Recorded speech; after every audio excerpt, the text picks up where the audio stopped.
Beauty is in the eye of the beholder. Okay, so it's a phrase we've all heard, probably a million times. Maybe even feels a bit, I don't know, cliche. Yeah, a little worn out sometimes. But today, we wanted to actually take that saying and really dig into it. What's really going on there? Why does it stick around? Exactly. Because, well, it sounds simple on the surface, doesn't it? But this whole idea of beauty being subjective, it really opens up some pretty interesting doors. We start talking perception, culture, even how we see ourselves. Right. So yeah, our mission for this deep dive, kind of drawing from our deep dive talks session we had on this, it's to get past just the dictionary definition. Okay. Explore the layers, see how personal beauty really is, and maybe even see if there are some common threads underneath it all. Okay, so let's start basic. When we say beauty is in the eye of the beholder, what's the core idea? Well, it really just boils down to beauty not being like an objective fact, you know? Like gravity or something. Exactly. It's not something just in the thing itself, whether that's a person or, I don't know, a painting, a landscape.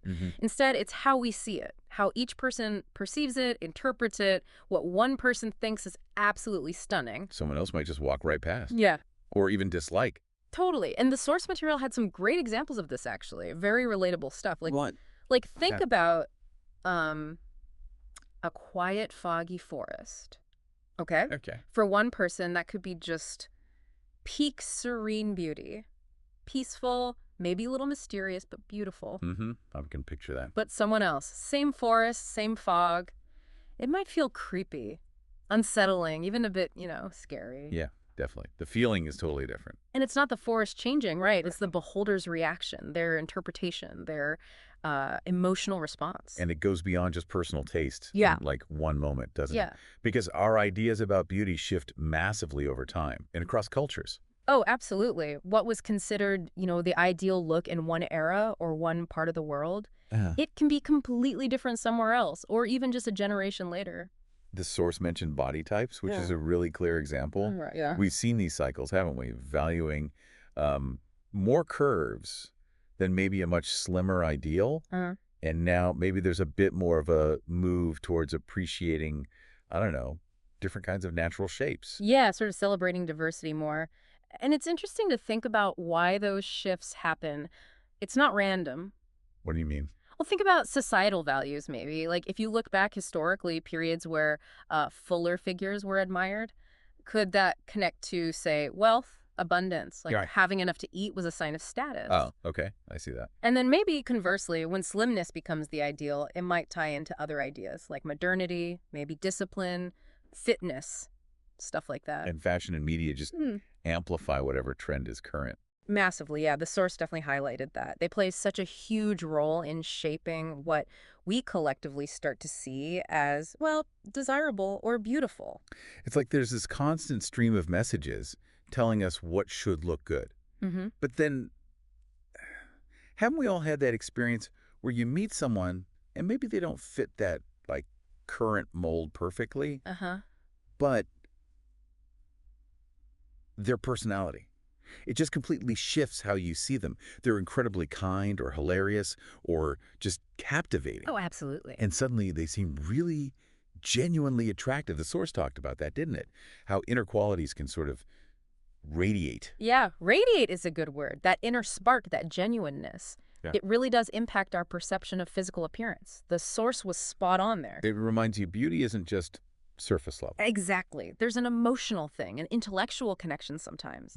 And that's key, I think, to why there isn't one single definition. What connects with me emotionally? It might be totally different for you. Right. But, okay, with all these external things, the media, the shifting standards, it feels so easy to get caught up. To feel like you don't measure up. Yeah, that pressure is real. And the source definitely mentioned social media here. Oh, for sure. Those feeds, right? So curated, everything filtered, edited. Yeah, the highlight reels. Exactly. It creates this image of perfection almost, Yeah. often totally unattainable. And it can really make people feel, inadequate, like they're falling short. Which is kind of tough on your self-esteem, right? It really can be. If you're constantly seeing these hyper-idealized versions of people, it's hard not to compare. So what's the counter to that? Well, if we really take this idea seriously that beauty is subjective, then embracing diversity isn't just like a nice social idea. It becomes really important. Actively celebrating all the different ways people look, faces, bodies, skin tones, styles, all of it. The source really emphasized finding beauty in that sheer variety. So it's about widening our own lens, basically, our own definition of beautiful. Precisely. And the source had some lovely examples for that. Thinking about things maybe we don't usually label as beauty. Like? Um, a unique pattern of freckles. Hmm. Or the lines around someone's eyes because they laugh a lot. Yeah, laugh long. Or even a scar, a scar that tells a story about something they went through. These aren't necessarily fitting into those mainstream boxes. But they can be beautiful because they're unique, because they show a life lived. Exactly right. And that leads to this really empowering idea that came through in the talk session. Which is? That we can be our own beholders. Ah, okay. We can actually learn to see and appreciate our own beauty, whatever form it takes, whether it matches the latest trend or, what's plastered all over Instagram. That doesn't have to matter as much. Finding your own worthiness, your own beauty. Yes. That self-acceptance, it's incredibly powerful. Okay. That makes sense. Yeah. And it connects to that practical challenge the source suggested, right? It does, yeah. The idea was to consciously try and notice beauty where you might normally overlook it. Like, make an effort. Yeah. Notice one small thing each day, maybe. The pattern on a leaf, the way light hits something. Okay. And also, maybe to think about giving someone a genuine compliment. But not just nice hair, Something specific, something unique you notice that you found appealing or beautiful. Why that specific kind of compliment? Well, it's interesting, isn't it? Actively looking for unconventional beauty kind of retrains your eye. You start seeing more of it. Like exercising a muscle. Exactly like that. Yeah. And complimenting someone on something truly unique to them. That's a powerful validation. It might even help them see themselves differently, challenge their own internal checklist of what counts as beautiful. Okay, so wrapping this up then, the big takeaway feels like beauty isn't a formula. Not at all. No rigid set of rules we all have to follow. It's more personal, a feeling, a perception inside each of us. Yeah, I think that's it. What feels beautiful to you is, well, what's beautiful to you. It's your experience. End of story, almost. And stepping back, just realizing that it has bigger implications, maybe. I think so. Understanding beauty's subjective nature, it kind of nudges us towards being a bit more open, maybe, more accepting, less quick to judge others, perhaps. Yes, ourselves. And definitely ourselves. It reminds us our view is just one view, one valid perspective among any. That's our deep dive for today. And maybe it leaves you with something to think about.